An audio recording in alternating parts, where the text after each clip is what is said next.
Hello and welcome back to Metway Studios with Danny and Darius. We're going through track by track analysis of Glass Minds, and today we're looking at the title track itself, Glass Minds, featuring Lisa on vocals, and continuing on from the previous episode where we looked at the opening track, Broken Bits.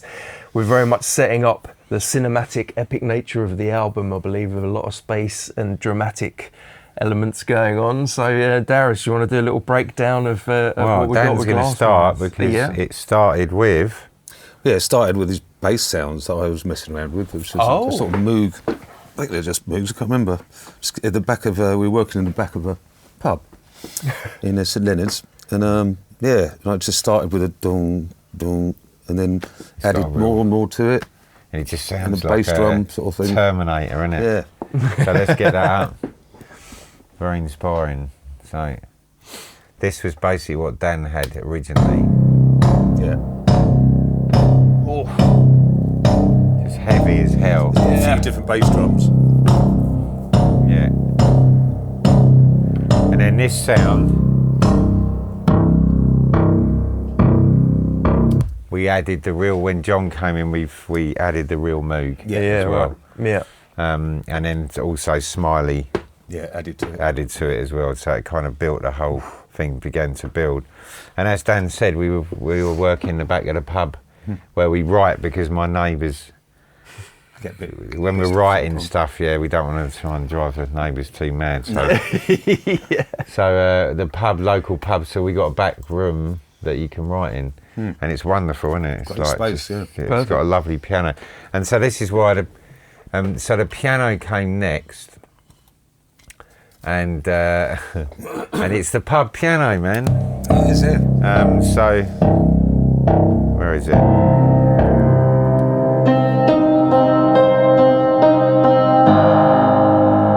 I think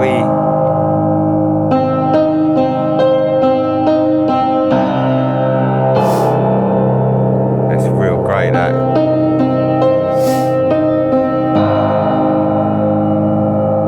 Yeah, and so that was the that's the pub piano, and we tracked it up. There's another piano that we use over the top of it.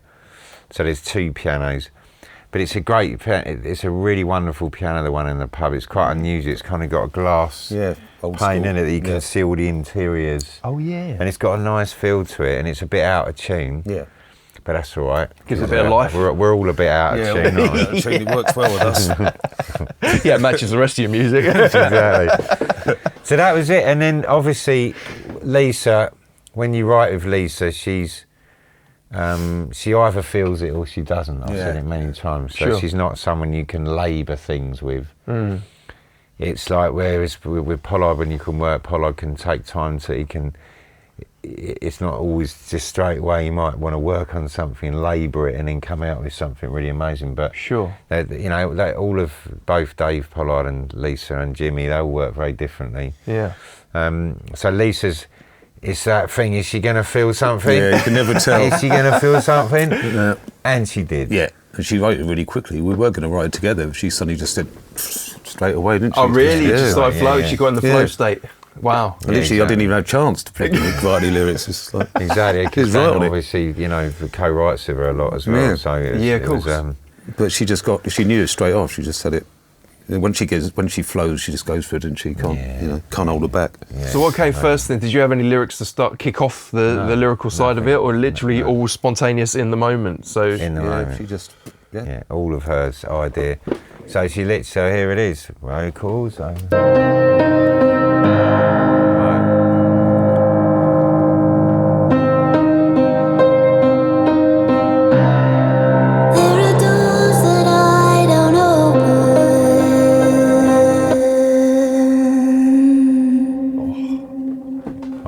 Second line about the piano. I couldn't keep you safe, not even from me. That's all in the pub, the sound, the ambience. I'll smash every mirror that falls behind us.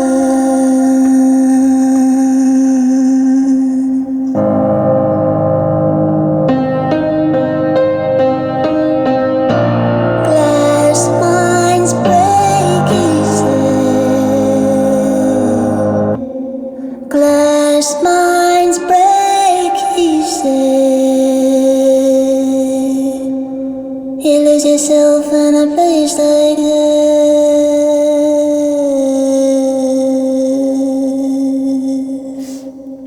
I want to play that bit because I remember looking at Dan when she came out with that lyric. And for the chorus, I was like, oh man, that is so beautiful. Now, we should point out, I think, online there's a lot of lyric sites that seem to think she's saying glass minds break, you say, which is not the lyric at all. And it kind of ruins the whole point of the album, the title track of the album and everything. So it's glass minds break easy. Yeah, I'm going to get that corrected online because it all says glass minds break.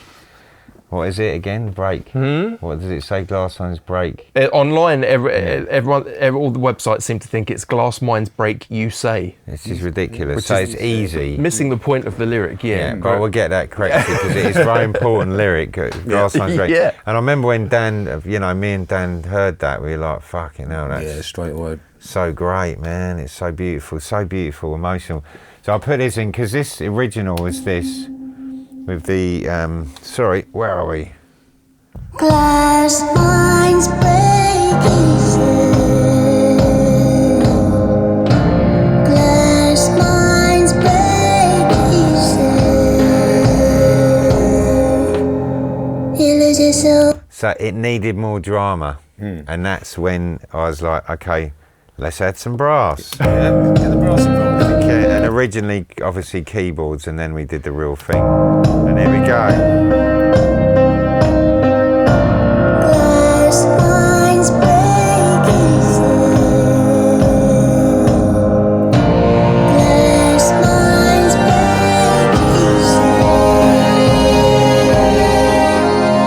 You lose yourself in a place like this. It's amazing how, right? So I'll just solo those. Glass minds break, he said. And once more the brass.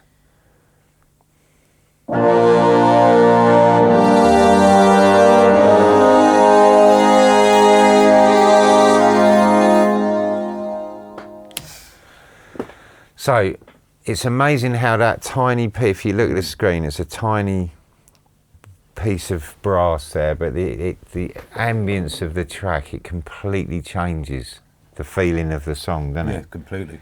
Do you know what I mean? It makes it like a more of a classical sort of soundtrack-esque kind of atmosphere from just being a kind of piano vocal Almost drum like thing. It's just bizarre how it's like a tiny moment of a brass section can completely transform the feeling of a track, and that's what I love about music.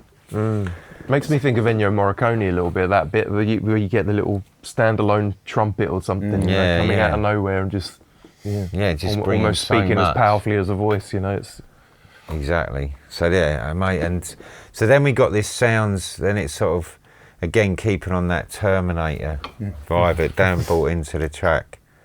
You get like these mad these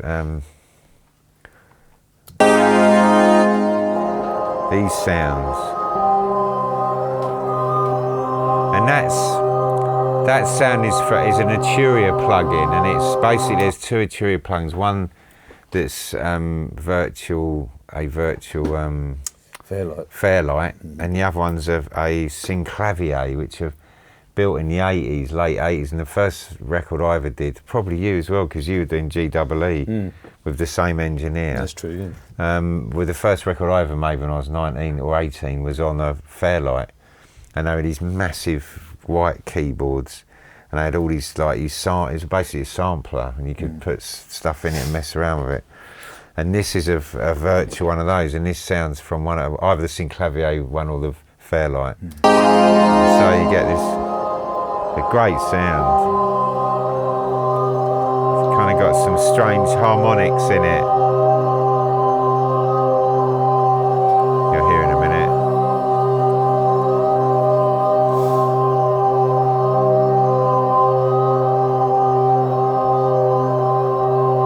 You'll hear the change in a minute. It's quite slightly discordant. well, and then you got this Moog sort of. That's the Moog.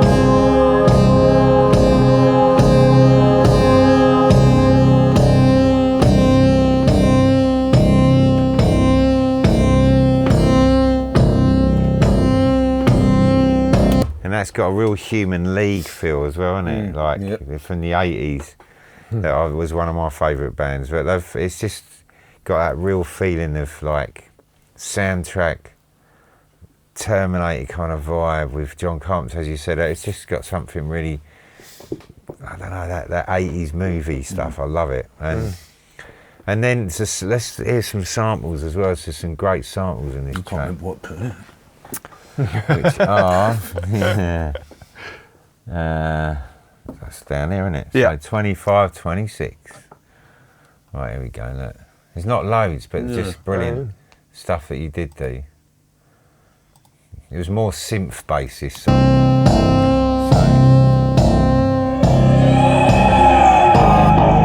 There you go. There you go, that's a typical Dan sample. There you go, that's a real typical Dan sample right there.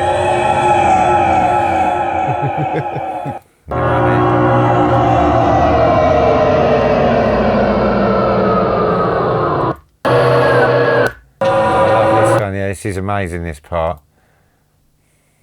There we go. And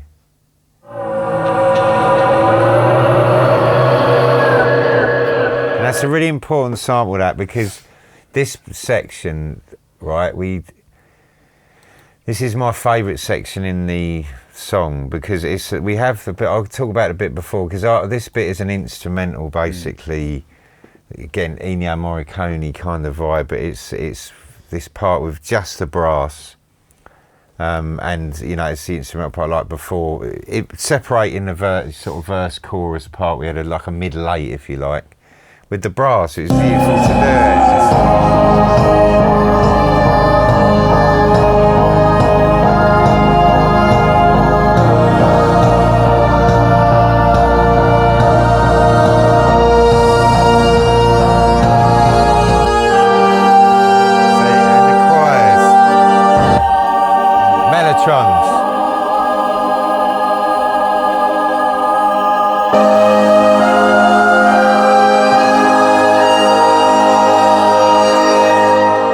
So you get a kind of mid-late crescendo with the mellotron choirs, the brass, the dance sample, and the synths.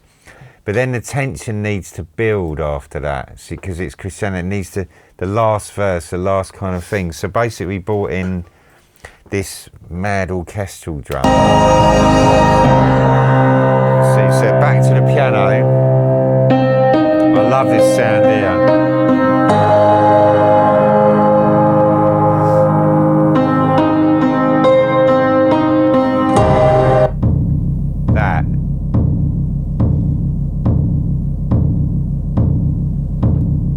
It's like a heavier drum.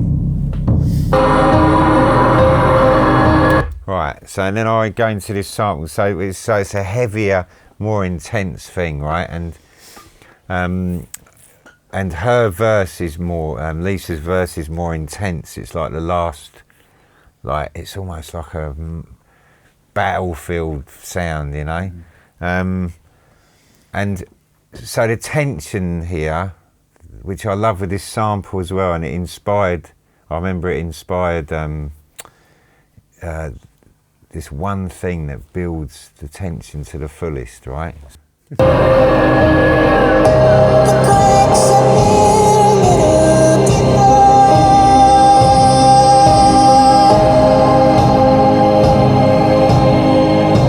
So there's that is more intense than the first half of the song by far. And the instrument to me that does it, like at the bottom end you got that boom, boom and all the rest of it. But it's the strings, the high string. That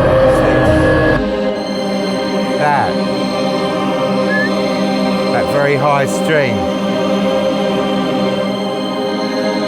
It really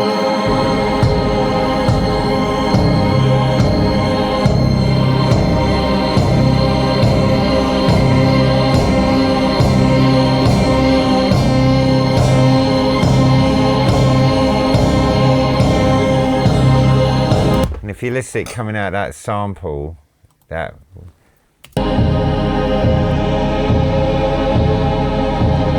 Oh, sorry. Right. One.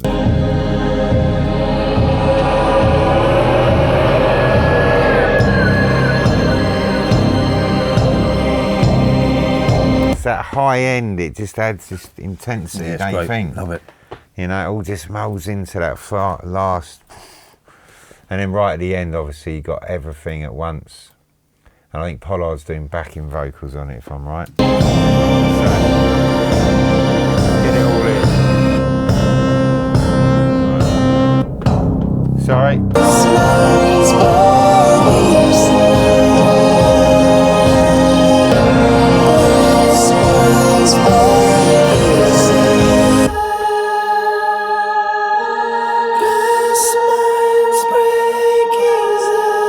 Pollard. You lose yourself in a place like this.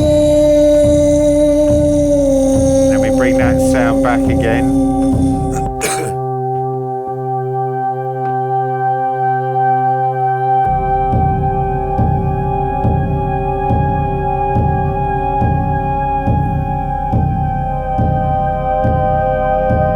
So lovely harmonics in that.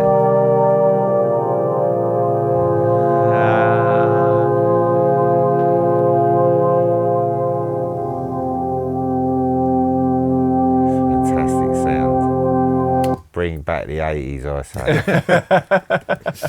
Slowly doing it. Amazing. It's a very nostalgic So- sounding album so far, really. It's very, you know, it has got a lot of those sort of soundtrack, cinematic soundscapes going on. That's very reminiscent of the 80s, like you Yeah, say. I With just- you know, yeah, especially exactly. with, I mean, I think the big thing about cinematic soundtracks tends to be a combination of sort of classical music, but with synths as well. And so it's That's why very the 80s much was so great, wasn't it? Exactly, It was yeah. like the best soundtracks for me, like the Scarface. That was Moroder, wasn't it? yeah, I believe so. Amazing. So like, and it's so imperfect. That's what I love about these 80s soundtracks and stuff, and quite a lot of music. It was imperfection, you know. It wasn't like everything sounded right. It was always a bit like raw or a bit. Do you know what I mean? Like, Maybe, yeah. you know, especially that Scarface soundtrack. It's just so dirty and kind of synthy. I love it. But I just want to do just solo vocals once on this last part because it's just so beautiful vocals, right? Oh, we've done that for you. The clocks appear a little deeper. It's amazing power in her voice. Just Crimson skin, I wish you'd keep up.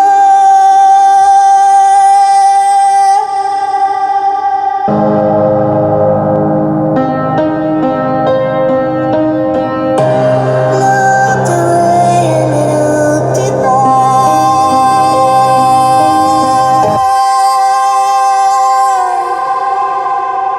incredible. And then about the effortless Banshee lyrics she did. I'm not sure where that is. I think She was unsure about that at first. no, it's beautiful, I think. Yeah, she has this, I think we've said it before about her voice, like a powerful fragility. White noise blasting through me, just like a bench.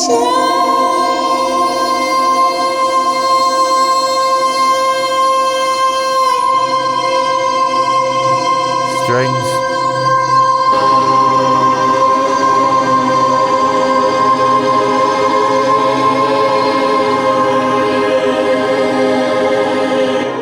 Glass minds break easily.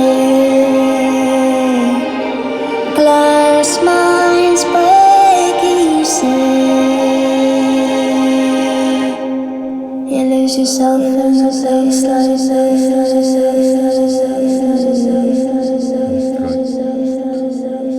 There you go, I've lost myself in a place like this. Yeah. There you go.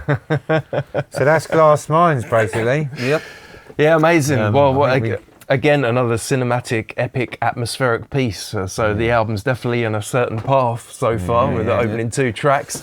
So yeah, join us next time for a breakdown of the 3rd track from the album Glass Minds. Yeah, see you next time. Cheers. See you later.